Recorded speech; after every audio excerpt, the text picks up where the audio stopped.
미국의 34대 대통령 아이젠 하워가 자신의 후임이었던 케네디 대통령에게 이렇게 말했다고 합니다. 당신의 임무는 결단한 것입니다. 라고 말했다고 합니다. 무슨 말인지 아시겠습니까? 대통령으로서 가장 중요한 역할은 올바른 결단을 내리는 것이다 라는 의미입니다.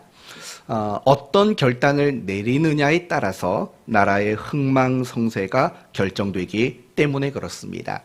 한마디로 말하면 대통령으로서 이 직위를 감당할 때 무엇을 할 것인가, 그 결단이 너무나도 중요하다라는 이야기를 하고 있는 겁니다. 맞습니다. 결단은 너무 중요합니다. 이 땅에 살아가는 모든 사람들에게 결단은 중요합니다. 그런데 특별히 우리 그리스도인에게 있어서 결단이라는 것은 그 무엇과도 비교할 수 없을 정도로 대단히 중요한 것임을 우리는 알아야 합니다. 오늘 우리가 함께 읽은 본문의 내용이 바로 그런 겁니다. 예수님이 결단은 너무 중요하다 이렇게 가르쳐 주시는 게 오늘 본문의 내용입니다. 그러므로 오늘 말씀을 통해서 결단이 왜 중요한지, 그리고 우리가 마땅히 해야 할 결단을 하지 않으면 어떤 일들이 일어나게 될 것인지 함께 살펴보므로 오늘 말씀이 마무리될 무렵에 여러분 마음에도 나름대로의 신앙의 결단들이 생겨나게 되는 그런 은혜가 있기를 바랍니다. 오늘 본문의 배경은 여러분이 잘 아실 겁니다. 귀신이 들려서 뭘 못했습니까?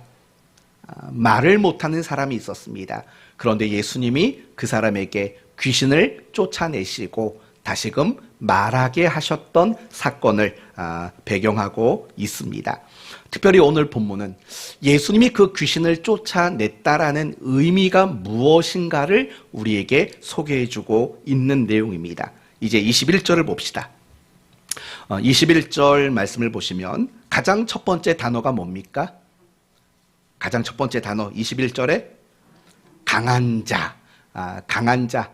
오늘도 여러분이 대답을 잘하시면 도전 골든벨 마지막 50번째 문제에 대한 힌트를 드리도록 하겠습니다. 우리 아이들이 열심히 공부했나 봅니다. 50번째 문제에 대한 힌트를 드릴 겁니다. 열심히 잘 들으시면 21절을 보면 첫 번째 단어는 강한 자입니다. 그러면 여러분 여기서 잘 생각하셔야 됩니다. 강한 자가 힌트라는 뜻이 아니라 네, 나중에 이게 힌트입니다 라고 말할 테니까 그때 주목하시면 돼요. 21절이 말하는 강한 자는 도대체 누구를 말할 걸까요? 누굴까요? 강한 자. 강한 자 누구죠? 바로 사탄의 세력을 지칭하는 표현인 겁니다. 오늘 본문 21절이 말하는 강한 자는 사탄입니다. 사탄은 약하지 않습니다. 사탄은 적어도 우리보다는 더 강하고 더 능력이 있다라는 사실을 우리는 한순간도 잊으면 안 됩니다. 그래서 우리는 늘 사탄의 유혹과 시험의 문제를 이기도록 기도해야 되는 거죠. 왜냐하면 내가 더 강하다면 기도할 이유가 없는 겁니다. 그러나 우리는 약합니다. 사탄의 세력은 생각보다 강합니다. 그래서 21절의 강한 자는 바로 사탄입니다. 22절의 첫 번째 단어는 뭡니까? 22절의 첫 번째 단어는 더 강한 자입니다. 더 강한 자. 그러면 22절이 말하는 더 강한 자는 누구일 것 같습니까? 바로 예수님이시고 하나님이신 거죠. 예수님은 귀신을 쫓아내셨고 그래서 병든 자를 고치셨습니다. 귀신은 강합니다. 그래서 때로는 누군가에게 장애를 주고 때로는 누군가를 불행하게 만드는 일들을 할 수 있습니다. 그러나 예수님은 또는 더 나아가서 하나님은 더 강하신 분이라는 겁니다. 예수님이 더 강하시기 때문에 귀신을 쫓아내셨다라는 겁니다. 더 나아가서 하나님이 더 강합니다. 세상 나라보다 하나님의 나라가 비교할 수 없을 정도로 훨씬 더 강하다라는 겁니다. 그러면서 여러분 23절 말씀을 보시면 이제 이런 말이 나오는 겁니다. 나와 함께하지 아니하는 자는 나를 반대하는 자요 나와 함께 모으지 아니하는 자는 해치는 자니라. 여러분, 반복되는 단어가 뭘까요? 23절에서 반복되는 단어. 나와 함께. 나와 함께라는 단어입니다. 그러니 잘 생각해 보십시오. 이 23절이 의미하는 바는 이런 거죠. 강한 자. 그러나 예수님은 더 강한 자라고 말하는 겁니다. 그러면서 나와 함께 하는 자라는 말이 나옵니다. 이 말은 무슨 말이냐면 결단하라는 겁니다. 누구의 편에 설 것인가를 결단해라 라는 게 바로 23절의 말씀이라는 겁니다. 그렇다면 성도 여러분, 어느 결단이 현명한 결단이겠습니까? 사탄 편에 서는 겁니까? 아니면 예수 그리스도 편에 서는 겁니까? 어느 쪽이 더 현명한 결단일까요? 당연히 예수 그리스도, 하나님 편에 서는 게 더 현명합니다. 이유는 뭡니까? 더 강한 자이시기 때문에. 당연한 거 아니겠습니까? 강한 자와 더 강한 자가 싸우면 더 강한 자가 이기게 되어 있는 겁니다. 따라서 더 강한 자이신 하나님 편에 서는 것, 하나님께 속한 자가 되는 것, 그것이야말로 가장 현명한 결단일 수밖에 없는 겁니다.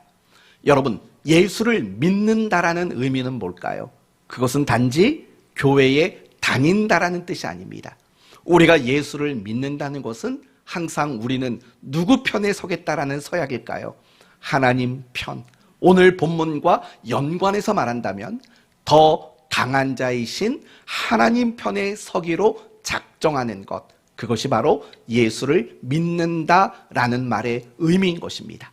단지 교회를 출석하는 것을 말하지 않는 겁니다.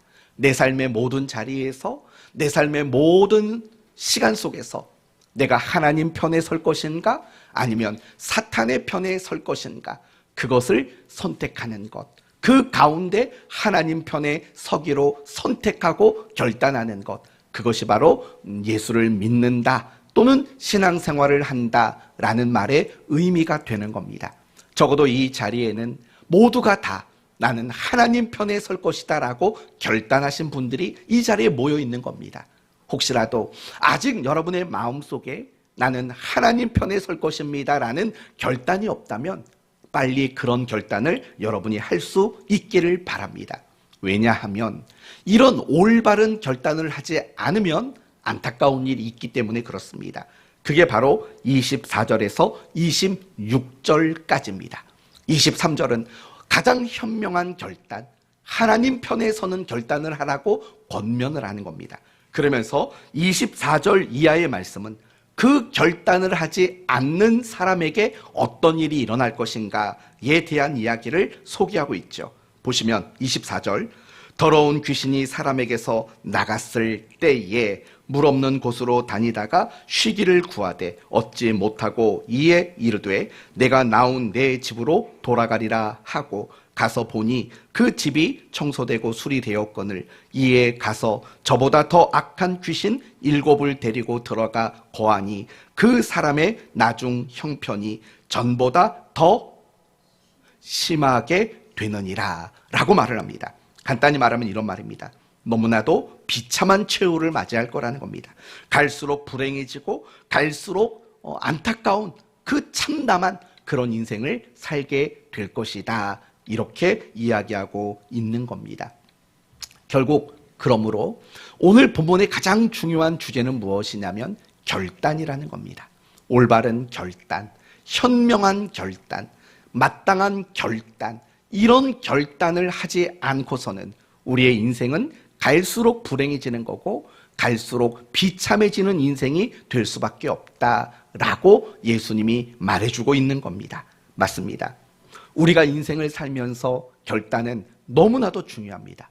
여러분, 우리의 인생에서 결단이 중요한 이유가 뭔지 아십니까? 우리의 인생, 우리의 운명을 결정하기 때문에 그렇습니다. 오늘 여러분을 생각해 보십시오. 오늘 여러분은 과연 무엇이 만들었습니까? 지난 날 여러분이 했던 크고 작은 또는 중요하고 덜 중요했던 다양한 결단들이 사실은 오늘 나를 만들었다는 사실을 여러분 생각해 보셔야 합니다. 만약에 여러분이 지난 날 과거에 그런 결단을 하지 않았다면 오늘 여러분은 어쩌면 더 다른 모습으로 이 자리에 계셨을 것입니다. 여러분이 과거에 했던 모든 결단들의 결과물이 바로 오늘 우리라는 사실을 우리는 잊지 말아야 합니다. 바로 이것입니다. 우리가 인생을 살면서 정말 올바른 결단을 내려야 하는 이유는 나의 미래를 만들기 때문에 그렇습니다. 오늘부터 여러분이 하게 될 또 많은 결단들이 있지 않겠습니까? 많은 결정들이 있을 겁니다. 그러한 결단들이 여러분의 미래를 또 만들게 되어 있다라는 것입니다. 그래서 우리가 살면서 어떤 결단을 하느냐, 그것은 너무나도 중요한 일이라는 것을 잊지 말아야 합니다. 앞으로도 여러분은 수없이 많은 결단들을 하게 될 겁니다. 결단하지 않고 살 수 있는 사람은 없습니다. 내가 원하든 아니면 내가 원하지 않든 간에 우리는 반드시 무엇인가를 결단하며 세상을 살 수밖에 없습니다. 그 결단에 지혜가 담기길 바랍니다. 여러분이 해야 되는 모든 결단 속에서 여러분은 더 분명한 기준과 원칙을 가지고 올바른 결단을 내릴 수 있게 되기를 바랍니다. 그것이 여러분의 미래를 더 나은 미래로, 여러분의 인생을 지금보다 더 나은 인생이 되도록 만드는 굉장히 중요한 방법이라는 사실을 잊지 말기를 바랍니다.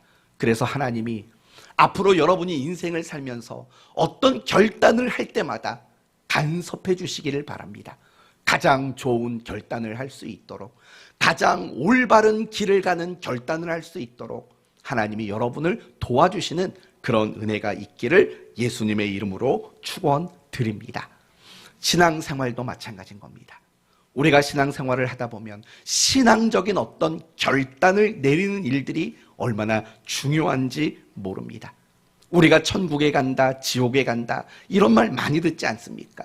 우리가 천국에 가는 것, 또 우리가 지옥에 가는 것, 이것을 결단하는 것이 결정짓는 것이 무엇입니까? 바로 신앙의 결단입니다. 예수 그리스도가 나를 위해 죽으시고 나의 의로움을 위하여 부활하셨다라, 그것을 믿겠다라는 결단이 우리로 하여금 천국으로 가도록 결정짓는 가장 결정적인 이유가 되는 겁니다. 우리가 천국 백성이 되고 하나님의 자녀가 되는 것, 이 모든 것들이 다 믿음의 결단이 만들어낸 결과물, 신앙의 결단이 만들어낸 복된 결과라는 사실을 우리는 압니다. 이처럼 우리가 신앙생활을 하는 가운데에서도 결단은 너무나도 중요합니다. 하나님은 원칙을 가지고 일하시는 분이십니다. 정말 훌륭한 사람도 자기의 원칙을 가지고 인생을 사는 사람 아닙니까? 원칙 없이 사는 사람은 훌륭한 사람이 아닙니다. 마찬가지입니다.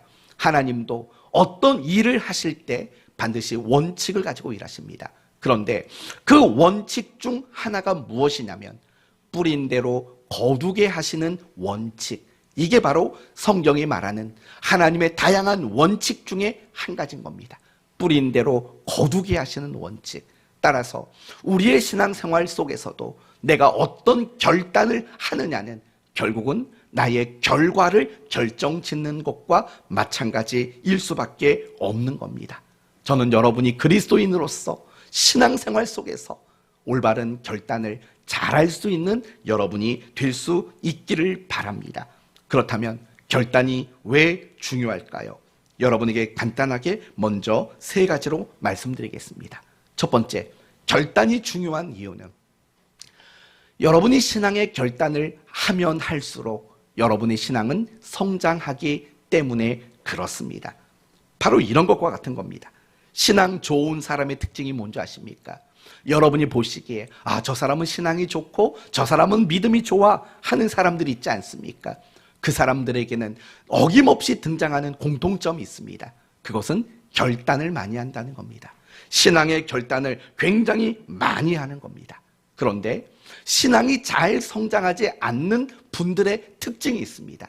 무엇이냐면 신앙생활을 하는 가운데 별다른 어떤 결단을 하지 않고 신앙생활을 한다라는 겁니다. 만약에 여러분의 신앙이 성장하지 않는다고 느껴지신다면, 또는 여러분의 신앙이 제자리에 답보 상태에 머물러 있다고 생각이 드는 분이 있다면 여러분이 생각해 보셔야 될 것이 있습니다. 그건 바로 나는 신앙생활 속에서 결단들을 하고 있느냐, 이거 하나만 여러분이 점검하시면 될 것입니다. 그래서 여러분의 신앙이 성장하지 않는 것으로 인해서 답답한 분이 있다면 여러분이 결단하지 않고 있는 여러분의 자신을 발견할 수 있게 될 것이라는 겁니다. 그러나 이것은 우리에게는 또 의미 있는 말이기도 합니다. 왜냐하면 우리가 앞으로 신앙이 성장할 수 있는 방법이기 때문입니다. 내가 믿음이 좋아지고 내가 신앙이 더 성장하기를 원한다면 우리는 무엇을 하면 되는 겁니까? 신앙의 결단을 하면 되는 것입니다. 여러분이 신앙의 결단을 하면 여러분의 신앙은 갈수록 성장하고 좋아질 수밖에 없습니다. 그러나 여러분이 교회를 다니지만 결단하지 않는다면, 결단이 없는 신앙생활을 여러분이 하게 된다면 여러분의 신앙의 영적인 생명력은 갈수록 잃어가게 되는 안타까운 결과를 여러분은 보게 될 겁니다. 이런 얘기 들어보신 적이 있을 겁니다. 어느 배고픈 당나귀가 있었습니다. 너무 배고픈 이 당나귀 앞에 건초더미 2덩이가 있었습니다. 너무 배고프니까 달려갔겠죠. 딱 달려가서 건초를 먹으려고 하는데 오른쪽에 있는 건초가 더 커 보이는 겁니다. 그래서 오른쪽에 가서 건초더미의 풀을 먹으려고 했습니다. 그랬더니 이번에는 어느 쪽이 커 보일까요? 왼쪽이 더 커 보이는 겁니다. 왼쪽으로 가면 오른쪽, 오른쪽으로 가면 왼쪽. 원래 뭐 사람들이 그런 말 하잖아요. 남의 떡이 더 커 보인다고 하는 말 아시지 않습니까? 결국 이 당나귀는 왼쪽, 오른쪽 왔다리 갔다리 하다가 건초를 먹지 못하고 굶어 죽었다고 합니다. 얼마나 눈물 나는 이야기입니까? 근데 여러분, 어쩌면 이 당나귀의 이야기는 남의 얘기가 아닙니다. 어쩌면 우리의 이야기일 수도 있습니다. 내가 예배생활 열심히 해야지, 내가 기도 열심히 해야지, 내가 맨날 성경 봐야지 라고 5만 가지 생각은 많이 합니다. 그러나 실상 그 어느 것도 하나 결단하지 않는 그런 우리의 모습이 아닙니까? 우리가 신앙생활하면서 늘 신앙을 생각으로만 하시는 분들이 있는 거죠. 이래야 되는데 저래야 되는데 라는 생각으로만 신앙생활을 하는 분들이 계십니다. 그럼 어떻게 되는 줄 아십니까? 이 당나귀가 되는 겁니다. 갈수록 생명력을 잃어버리는 그런 당나귀가 되는 것만 겁니다. 사랑하는 성도 여러분, 이처럼 우리가 신앙의 결단을 하지 않고서는 우리의 신앙이 좋아질 수 있는 방법이 없습니다. 정말 여러분이 이제 연말이 되고 새해가 앞두고 있지 않습니까? 정말 새해에 여러분이 신앙이 더 성장하기를 바라는 마음이 있으면 여러분은 가장 먼저 뭘 해야 되냐면 신앙적인 결단을 여러분은 가장 먼저 해야만 하는 겁니다. 그래서 결단이 중요한 겁니다. 신앙의 결단이 중요한 두 번째 이유는 행복과 불행을 결정합니다. 평안과 불안을 결정하는 요소가 사실은 결단이기 때문에 그렇습니다. 먼저 생각해 보세요. 지금 여러분의 마음이 평안하십니까? 아니면 불안하십니까? 지금 여러분은 행복하십니까? 아니면 불행하십니까? 어쩌면 여러분이 불행을 느끼신다면, 또는 여러분이 어쩌면 불안이라는 것이 느껴지신다면 그 이유 중 하나는 여러분이 무엇 하나 결단하지 않고 망설이고 있기 때문이라는 겁니다. 저는 이 부분을 창세기 16장의 아브라함의 이야기로 여러분에게 설명을 드리려고 합니다. 아브라함은 75세가 되도록 아이를 낳지 못했습니다. 그러던 어느 날 하나님이 아들을 주겠다고 약속을 하십니다. 얼마나 행복했겠습니까? 그런데 시간이 지나도 아이가 생기지 않는 겁니다. 그러니까 아브라함의 부인 사라가 뭐라고 말하냐면, 여보, 내 몸종 시녀 하갈이 있는데 이 하갈과 동침을 하시고 그래서 이 하갈을 통해서 대를 이으십시오 라고 사라가 이야기를 합니다. 어떻게 하시겠습니까 여러분? 우리 남자 집사님들 어떻게 하시겠습니까? 거절해야죠.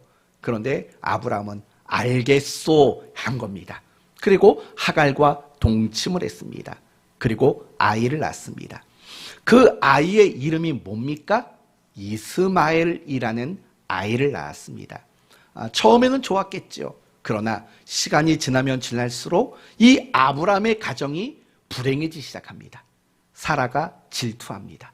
하갈이 아들을 낳았다는 것에 질투합니다. 그리고 하갈이 낳은 아들 이스마엘이 자라가면서 자기 남편에게 사랑을 받는 모습을 보면서 불안해지는 겁니다.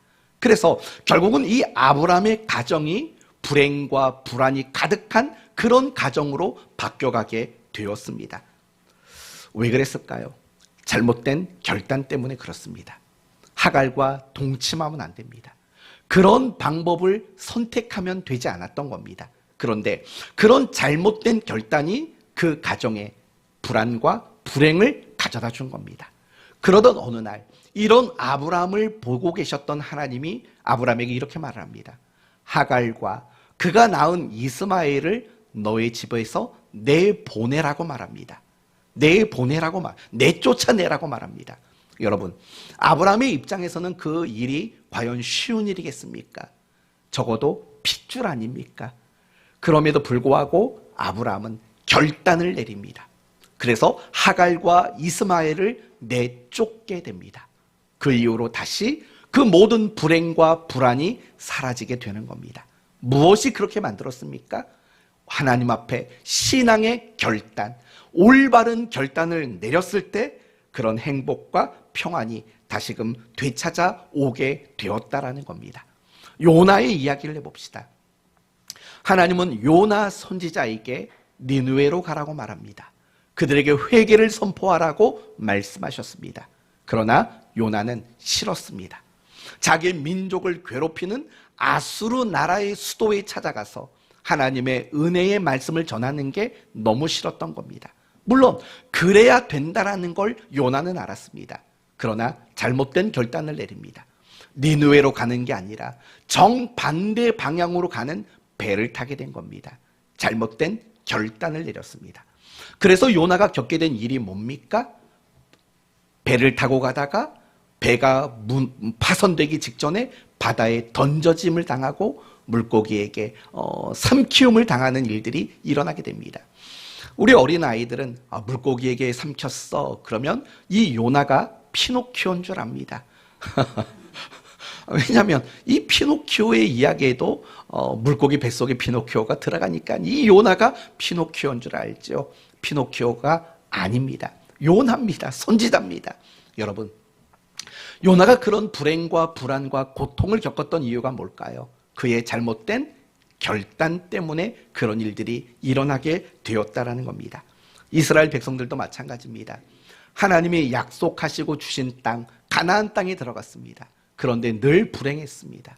그런데 늘 불안함 가운데 그들은 살 수밖에 없었습니다. 이유가 뭔지 아십니까? 하나님만 섬겨야 하는데 그들은 하나님을 섬기면서도 이방 나라의 우상들을 섬기고 이방 나라의 풍습을 따라가는 잘못된 결단을 그들이 내렸기 때문에 그렇습니다. 그래서 여호수아가 그런 백성들에게 이렇게 말했습니다. 너희가 섬길 자를 오늘 택하라 라고 말을 하는 거죠. 결단하라는 겁니다. 하나님을 섬기든 아니면 이방의 우상들을 섬기든 올바르고 된 것 하나만 결단하라. 이렇게 그들에게 결단을 촉구하는 내용을 우리는 압니다. 마찬가지입니다. 우리가 신앙생활하는 가운데 자꾸 불행하고 자꾸 불안함이 찾아오는 이유는 무엇인지 아십니까? 여러분이 잘못된 결단을 하기 때문입니다. 또는 여러분이 반드시 결단해야 되는 그 문제를 가지고 여러분이 결단하지 않기 때문에 마음의 불행과 불안이 찾아올 수밖에 없는 겁니다. 저는 설교를 통해서 여러분의 개인의 권면을 통해서 여러분에게 많은 얘기를 합니다. 전 이렇게 여러분을 권면하죠. 열심히 예배 나오셔야 됩니다. 새벽에 나오셔야 됩니다. 매일 성경 보셔야 됩니다. 늘 기도하셔야 됩니다. 이 권면을 여러분에게 자주 드립니다. 사랑하셔야 됩니다. 용서하셔야 됩니다. 여러분이 자꾸 높아지지 말고 겸손해지셔야 합니다. 라고 권면을 합니다. 여러분, 그 어느 것 하나 틀린 말이 어디 있습니까? 다 맞는 말 아닙니까? 그리고 여러분도 인정하시지 않습니까? 그건 다 옳은 거라는 걸. 그런데 여러분, 그런데 만약에 여러분이 제가 여러분에게 드리는 그 권면대로 결단하지 않는다면 제 말을 들을 때마다 마음이 편하시겠습니까? 한번 생각해 보세요. 열심히 예배 나오십시오. 수요 예배 나오십시오. 새벽 예배 나오십시오. 라고 여러분에게 권면을 합니다. 근데 여러분이 결단을 하지 않습니다. 결단하지 않은 그 상태에서 제가 여러분에게 계속 나오라고 여러분에게 권면을 하면 마음 편하시겠습니까? 불안하죠. 불행해질 수밖에 없는 겁니다. 마찬가지인 겁니다. 우리가 신앙생활을 한다는 것은 이미 하나님이 주시는 그 평안과 행복 안에 우리가 초대를 받은 겁니다.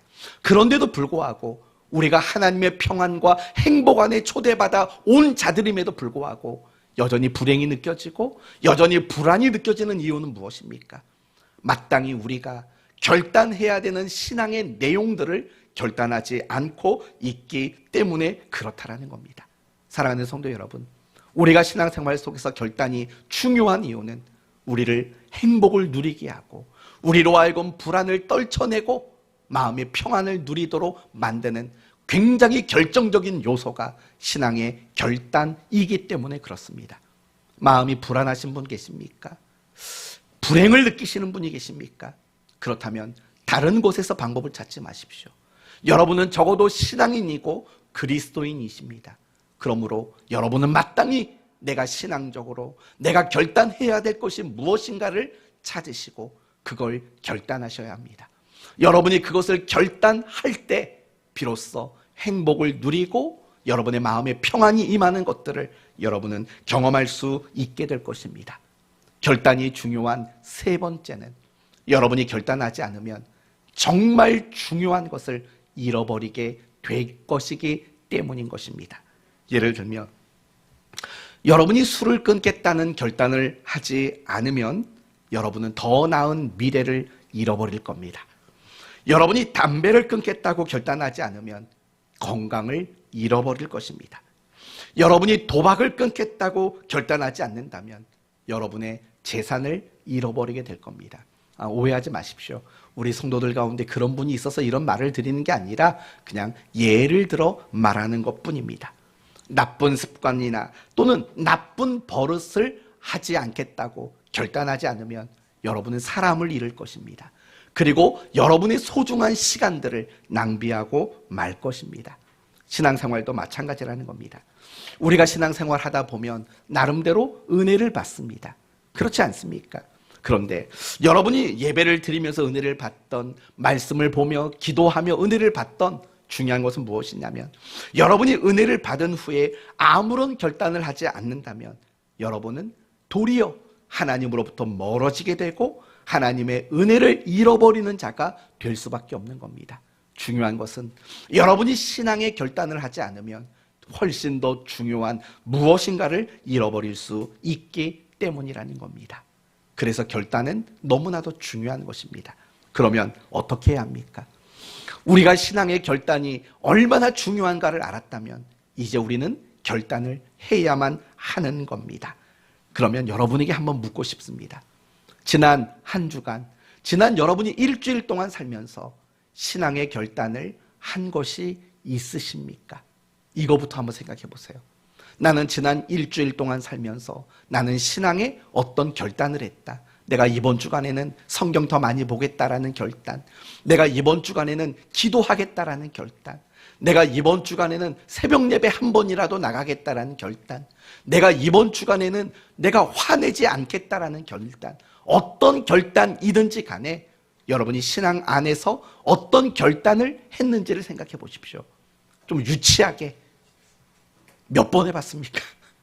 몇 번 해보셨습니까? 여러분은 신앙의 결단을 몇 가지나 해보셨는지 한번 생각해 보십시오. 목사님, 좀 인심을 더 써주십시오. 알겠습니다. 그럼 지난 한 달은 어떻습니까? 여러분이 지난 한 달 동안은 어떤 신앙의 결단들이 있으셨습니까? 어차피 인신 쓴 김에 한번 통 크게 씁시다. 지난 1년 동안은 어땠습니까? 지난 1년 동안은 여러분이 신앙의 결단들을 좀 많이 하셨던 것 같습니까? 이 부분이 굉장히 중요한 겁니다. 나는 신앙생활 속에서 결단을 얼마큼 하며 살아가느냐, 이것이 여러분의 신앙의 현 주소고 여러분의 신앙의 현 상태일 수밖에 없는 겁니다. 제가 앞부분에도 말씀드린 것처럼 정말 신앙생활을 잘하면 잘할수록 결단이 많다는 거, 여러분 그거 잊지 마셔야 합니다. 내가 정말 신앙생활을 못한다라는 것은 결국은 나에게는 아무런 신앙의 결단이 없다는 것과 마찬가지이기 때문에 그렇습니다. 우리는 결단해야 합니다. 그러나 문제가 한 가지 있습니다. 어떤 문제가 있냐면 결단이라는 게 그렇게 쉽지는 않기 때문이라는 겁니다. 우리가 결단이 잘 되지 않습니다. 그 이유는 뭘까요? 어쩌면 결단의 필요성 자체를 느끼지 못하기 때문일 수도 있습니다. 아유, 교회만 다니면 되는 거 아니야? 주일날 예배만 안 빠지면 되는 거 아니야? 라는 이런 생각 때문에, 결단의 필요성을 느끼지 못하기 때문에 어쩌면 우리는 결단하지 못하고 있을지 모릅니다. 또는 여러분에게 우선순위가 신앙이 아니라 여러분의 인생을 살아가고 즐기는 게 여러분의 신앙의 우선순위이기 때문일 수도 있습니다. 나는 신앙생활보다는 나는 세상에서 살아가는 게 더 중요하고 더 재밌고 그게 더 우선이라고 생각한다면 우리는 신앙의 결단을 내릴 방법이 없는 거죠. 또는 이런 것들이 있는 거예요. 불편해지는 게 싫은 거예요. 여러분, 무슨 일이든 결단하는 것은 곧 우리에게 무엇이 찾아오게 되냐면 반드시 불편함이라는 것이 우리에게 찾아오게 되는 겁니다. 예를 들어 봅시다. 여러분 새벽 예배에 나오게 되면 여러분에게 어떤 불편함이 생길 것 같습니까? 우선은 새벽에 일어나야 되는 엄청난 불편함이 여러분은 느껴질 겁니다. 정말 깜깜한 밤에 옛날 같으면 잠에 취해 있을 그 시간에 여러분이 일어나야 하는 불편함이 분명히 있을 겁니다. 그리고 그 분주한 아침에 예배까지 드리고 오면 하루가 얼마나 분주해지겠습니까? 얼마나 피곤해지겠습니까? 이런 불편함이 있는 겁니다. 모든 결단에는 반드시 불편함이 뒤따르게 되어 있는 겁니다. 반드시 그렇습니다. 어쩌면 그것 때문일 겁니다. 여러분의 삶에 더 이상 무엇인가가 불편해지는 것이 싫어서 우리는 결단을 하지 못하는 경우들이 너무나도 많다라는 겁니다. 그 밖에도 어쩌면 이런 마음이 있는 분도 있을 겁니다. 작심삼일이 될까 봐 결단하지 못하는 분이 계십니다. 그런데 사실 그런 걱정을 할 필요는 없습니다. 내가 결단한 그 일이 작심삼일이 되면 4일째 되는 날 또 결단하면 되지 않습니까? 자꾸 결단하면 되는 겁니다. 그런 것이 두려워서 결단하지 못하는 것은 지혜로운 모습이 되질 않습니다. 그 밖에도 여러 가지 이유로 우리는 결단하지 못할 겁니다. 그런데 사실은 진짜 이유가 있습니다. 내가 예배드려야지, 내가 기도해야 되지, 내가 순종해야 되지 라는 이런 것들의 신앙의 결단이 내려지지 않는 이유는 하나님께 대한 확신이 없기 때문에 그렇습니다. 하나님에 대한 확신, 하나님이 어떤 분인가에 대한 분명한 확신이 없기 때문에 우리는 아무런 결단도 하지 못하게 되는 겁니다. 아까 여러분에게 말씀드렸던 하나님이 아브라함에게 이렇게 말씀하셨죠. 하갈과 너 아들 이스마엘을 내보내라고 말씀하셨습니다. 결코 쉬운 일은 아니었습니다. 그런데 아브라함은 그 결단을 내렸습니다. 이유가 뭔지 아십니까? 하나님이 이렇게 말씀하셨기 때문입니다. 걱정하지 말아라. 내가 네 아들 이스마엘을 큰 민족이 되도록 내가 책임져 주겠다라고 하나님이 약속하신 겁니다. 그 약속하신 하나님을 확신했기 때문에 여러분 내 아들을 기꺼이 내보낼 수가 있었다라는 겁니다. 하나님께 대한 그 확신이 그로 하여금 그 신앙의 결단을 내릴 수 있도록 만드는 힘의 근원이었다는 겁니다. 창세기 22장으로 가보면 하나님이 또 뜬금없이 이런 말을 합니다. 드디어 아브라함이 100살에 아들을 낳습니다. 그 아들의 이름이 뭡니까? 이삭입니다. 그 아들의 이름이 이삭입니다. 조금만 더 잘하시면 이제 마지막 50번 문제 힌트가 나올 것 같아요. 이삭입니다. 그런데 이 아들을 낳은 후에 이삭으로 인해서 행복을 맛보고 있었습니다. 그런데 어느 날 하나님이 뭐라고 말씀하시냐면 네 아들 이삭을 번제로, 제물로 바치라는 겁니다. 여러분 번제가 뭡니까? 짐승을 반으로 쪼개는 겁니다.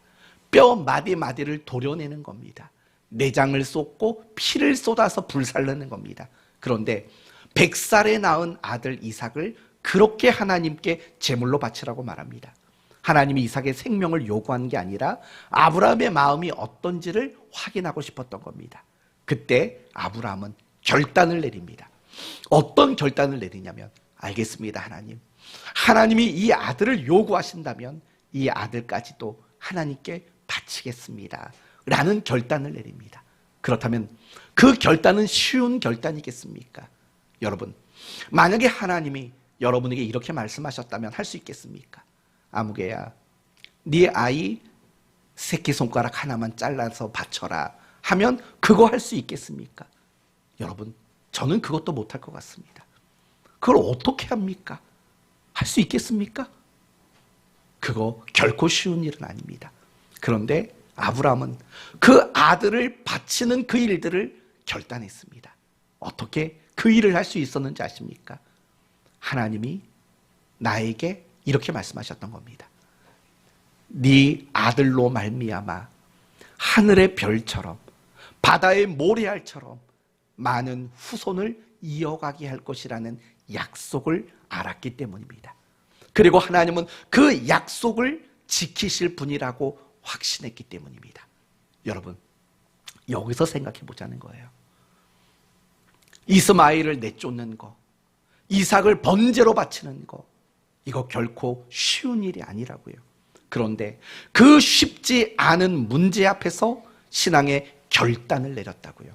어쩌면 이스마엘을 내쫓는 일이나 또는 이삭을 번제로 바치는 그 일, 그건 우리가 새벽에 나오는 것보다 어려운 일이었을 겁니다. 우리가 예배에 안 빠지는 것보다 어려운 일이었을 겁니다. 우리가 하나님 말씀대로 누군가를 용서하는 것보다 어려운 일이었을 겁니다. 그러나 그런 신앙의 결단을 내릴 수 있었다는 겁니다. 무엇 때문에요? 하나님에 대한 확신 때문에요. 그 하나님에 대한 분명한 흔들리지 않는 그 확신 때문에 신앙의 결단을 내릴 수 있었다라는 거예요. 그런 관점으로 우리 자신을 생각해 보자고요. 우리는 마땅히 무엇을 결단해야 될지 우리는 알고 있어요. 어쩌면 하나님이 수없이 여러분의 마음을 두드렸을 거예요. 아무개 집사야, 아무개 권사야, 아무개 성도야, 이래야지. 다양한 방법으로 여러분의 마음을 두드리셨을 거라고요. 결단하기를 원하셨을 거예요. 그러나 우리는 여전히 그러한 결단들을 하지 못하고 있는 가운데 있는 거죠. 왜 그럴까요? 확신이 없는 거예요. 내가 그 결단을 했을 때 과연 하나님은 어떻게 하실까라는 그 결단이 만들어 올 결과에 대한 어떤 두려움과 어떤 불안함이 있는 거예요. 다르게 말하면 나는 아직도 하나님에 대한 그런 확신들이 자리 잡고 있지 못하고 있는 거예요. 이것이 우리가 신앙의 결단을 내리지 못하는 가장 결정적인 이유일 수밖에 없다라는 거예요. 사랑하는 성도 여러분, 저는 여러분이 하나님을 확신할 수 있기를 바랍니다. 저는 여러분이 하나님이 어떤 분인가를 아셨으면 좋겠습니다. 하나님은 어떤 분이십니까? 선하신 분이라고 성경은 이야기합니다. 창세기 1장부터 하나님이 가장 반복했던 단어는 하나님 보시기에 좋았더랍니다. 무슨 말인지 아십니까? 하나님은 항상 선하신 분이라는 거예요. 하나님은 악한 것을 계획하지 않습니다. 하나님은 불행이라는 것을 결론으로 짓는 분이 아니십니다. 항상 하나님은 선하신 분이십니다. 우리를 향해 계획하시는 것과 우리를 향해 우리 안에서 간섭하시고 일하시는 모든 것들이 하나님은 반드시 선하신 분이십니다. 그걸 잊지 마셔야 합니다. 내가 지금 겪고 있는 순간이 어떠하든 간에, 내가 마주하고 있는 현실이 어떠하든 간에 그 속에서도 하나님은 선하신 분이라는 확신을 가져야 합니다. 더 나아가서 하나님은 신실하신 분이십니다. 여러분, 신실하다라는 말이 무슨 말입니까? 약속을 지키시는 분이란 뜻입니다. 성경을 보면 하나님이 우리에게 약속하신 것들이 얼마나 많은지 모릅니다. 우리를 사랑하시겠다라는 약속, 우리와 함께 하시겠다라는 약속, 우리의 필요를 아시고 채우시겠다라는 약속. 우리를 도우시겠다. 우리를 지키시겠다. 우리와 함께 하시겠다. 우리에게 아버지 노릇해 주시겠다. 우리가 겪게 되는 모든 것을 합력해서 선을 이루도록 만드시겠다. 우리에게 위로와 쉼을 주시겠다. 그 밖에도 많은 약속들을 우리에게 얼마나 많이 주셨는지 모릅니다. 그리고 중요한 것은 하나님은 우리에게 좋은 약속만 주신 분이 아니라 그 약속을 친히 지켜주시는 하나님이신 겁니다. 그게 바로 하나님의 신실하심이라고 말할 수 있는 겁니다. 어쩌면 우리 생각에는 이런 생각이 들 수 있습니다. 아니, 하나님이 어떻게 우리에게 약속한 걸 다 지킬 수 있어? 라는 생각이 들 수도 있습니다. 딱 우리 수준에 맞는 생각입니다. 왜냐하면 우리는 모든 약속을 지키지 못합니다. 하물며 내가 제일 사랑하는 내 배우자에게 한 약속도 못 지키지 않습니까? 저는 이런 약속을 했습니다. 결혼식 할 때 아내를 사랑하며 아내에게 평생 고생시키지 않겠다 약속을 했던 거 아니겠습니까? 그럼 어떻게 했습니까? 제가 그 약속 지켰겠습니까? 안 지켰겠습니까? 왜 그대가 대답을 하느뇨? 안 지킨 게 아니에요. 못 지켰습니다. 하나님이 저에게 딸을 선물로 주셨을 때, 결혼하고 16년 만에 얻은 딸 아닙니까? 그 딸을 주셨을 때 제가 딸을 맨날 재울고 안고 할 때 이런 약속을 했습니다. 하음아, 내가 너를 평생 지켜줄게. 근데 못 지키겠어요. 감기에도 못 지키겠고, 제일 억울하고 속상했을 때가 모기에 물리는 걸 못 지켜주는 거예요. 저희 딸이 모기 알러지가 있지 않습니까? 모기 한번 잘못 물리면 응급실에 가서 빨리 주사 맞아야 됩니다. 안 맞으면 완전히 복싱 선수가 막 경기 7라운드 경기 끝난 것처럼 탱탱 부어져요. 그러니까 여름마다 우리는 총 비상이에요. 비상. 항상 알러지약 챙겨놓고 있고, 막 온몸에는 그냥 모기 기피제를 뿌리고 스티커를 붙이고 그런다고요. 근데 그 조그만한 모기한테도 올해 3번이나 못 지켜줬습니다. 3번이나 못 지켜줬다고요. 약속을 못 지키겠어요. 우리는 그래요. 우리 수준은 그렇다고요. 여러분, 마음이 없어서가 아니잖아요. 우리 수준이, 실력이, 능력이 그 정도밖에 안 되니까 못 지켜준다고요. 근데 하나님은 달라요. 하나님은요, 우리에게 주신 그 어떤 약속도 다 지켜주실 수 있는 그런 하나님이신 거거든요. 출애굽기 3장을 보면 하나님이 모세를 부르셔요. 그리고 애굽에서 노예 생활을 하는 이스라엘을 해방시키라고 바로 왕에게 찾아가서 이 말을 전하라고 모세에게 이야기를 하셔요. 모세가 얼마나 두려웠겠냐고요. 그런데 그래서 모세가 하나님께 뭐라고 하냐면 이렇게 물어봐요. 당신의 이름이 뭡니까? 라고 물어봐요. 그러자 하나님은 이렇게 대답을 해주셔요. 나는, 이거 맞춰보십시오. 나는, 맞습니까? 맞습니다. 50번 문제 정답 이응으로 시작합니다. 네, 여기까지만. 네, 됐습니다. 네, 이응으로 초성이 이응으로 시작합니다. 이게 끝입니다. 더 이상 안 됩니다. 더 이상 안 됩니다. 아마 공부하신 분들은 금방 답을 찾았으리라 확신합니다. 그렇다고 지금 쳐다보지 마십시오. 반칙입니다. 네, 나는 스스로 있는 자다. 영어 성경을 보면 이렇게 돼 있어요. I am that I am 이라고 말해요. I am that I am. 나는 나다 라고 말해요. 나는 나다. 여러분, 이게 무슨 뜻인지 아세요? 바로 이런 뜻이에요. 나는 하나님이기를 중단한 적이 없다라는 뜻이에요. 모든 시간에서, 모든 순간 속에서 하나님이심을, 하나님됨을 중단하신 적이 없다라는 뜻인 거예요. 그러면 생각해 보세요, 여러분. 모든 시간, 모든 순간 속에 하나님이 하나님으로 계신다면 그분이 우리에게 주신 약속을 못 지키실 수 있겠습니까? 그럴 수 없는 겁니다. 항상 하나님은 우리에게 주셨던 그 다양한 복된 약속들을 능히 얼마든지 지켜내실 수 있는 하나님이신 겁니다. 여러분이 그 선하신 하나님, 그 신실하신 하나님에 대한 분명한 확신을 가지게 될 때 내가 지금까지 하지 못했던 여러 모양의 신앙의 결단들을 얼마든지 하실 수 있게 될 것입니다. 그리고 여러분이 그런 신앙의 결단을 할 때 바로 그 하나님을 경험할 거죠. 아, 하나님은 선하시구나. 아, 하나님은 정말 신실하시구나 라고 경험하는 자리까지 나가게 될 겁니다. 우리는 종종 연예인들의 간증을 들을 때가 있습니다. 요즘 제일 유명한 연예인 간증은 단연코 두 분이 있더라고요. 보니까 하나는 조혜련 씨와 또 하나는 김수미 씨, 원로배우 김수미 씨가 굉장히 많은 교회를 다니면서 간증을 하는 걸 봤습니다. 그리고 사람들은 그 연예인이나 유명 인사들의 간증을 듣고 은혜를 받습니다. 그리고 부러워합니다. 여러분이 간증을 들으면서 부러워하신 적이 있을 겁니다. 왜 부러워할까요?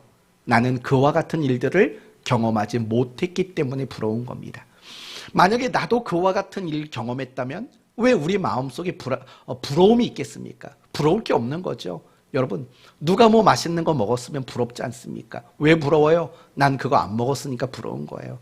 나도 그걸 먹었으면 그건 더 이상 부러운 게 되지를 못한다고요. 그러면 우리는 왜 늘 부러워만 합니까? 남들의 간증을 들으면서 나도 그랬으면 좋겠다라고 왜 매일 부러워만 합니까? 그것은 결단하지 않기 때문이에요. 그 간증하는 분들, 그분들이 했던 결단을 우리는 하지 않아요. 단지 그런 간증을 들으면서 우리는 은혜를 받고 좋아라 하는 것뿐인 거예요. 나도 그분들처럼 결단하는 일들을 사실은 하지를 않는 거예요. 저는 여러분에게 단연코 말할 수 있어요. 여러분도 그분들과 같은 결단을 한다면 여러분도 무엇인가를 경험하게 되는 일들이 분명히 있을 거라고요. 우리는 부러워하는 신앙에만 늘 머물러 있을 때가 많다라는 거예요. 사랑하는 성도 여러분, 저는 여러분 모두가 하나님 앞에서 이제는 신앙의 결단을 좀 하셔야 되지 않을까라는 생각을 가집니다. 또 시기적으로도 그렇지 않습니까? 이제 한 해도 열흘 남짓밖에 남지 않았어요. 이제 2024년도 새해가 시작이 된다고요. 그러면 적어도 이 시기쯤 되었으면 여러분은 고민하셔야 돼요. 생각하셔야 돼요. 하나님, 내가 이제 새해에는 어떤 신앙의 결단을 해야 할까요? 라는 그런 고민이 분명히 있어야 돼요. 그리고 여러분은 이걸 꼭 아셨으면 좋겠어요. 저는 여러분이 이런저런 결단을 하기를 바라는 것들이 있어요. 그걸 놓고 새벽마다 여러분을 위해 기도한다고요. 하나님도 마찬가지세요. 하나님이 이 자리에 계신 성도님들 한 분 한 분들, 여러분들을 향해서 원하시는 결단들이 사실은 있어요. 그 결단을 여러분에게 지금 하나님은 원하고 기다리고 계신다고요. 그 결단을 할 수 있는 여러분이 되셨으면 좋겠어요. 혹시 아직 잘 모르겠어요? 그러면 이 시간 모두 잠깐 눈을 한번 감아 보십시오. 한 30초 정도 한번 눈을 감아 보세요. 그리고 마음으로 하나님께 기도해 보세요. 하나님, 지금 제가 무슨 결단을 하기를 원하십니까? 하나님은 지금 제게 가장 바라시는 신앙의 결단은 과연 무엇입니까? 정말 한번 진심으로 하나님께 마음으로 물어보셨으면 좋겠어요. 하나님, 저에게 어떤 결단을 원하십니까? 어떤 결단을 원하십니까? 내가 바라고 내가 생각하는 그런 거 말고요. 하나님이 나에게 정말 바라는 결단이 있다고요. 하나님, 그게 무엇입니까? 한번 잠시 묻는 시간 가졌으면 좋겠습니다.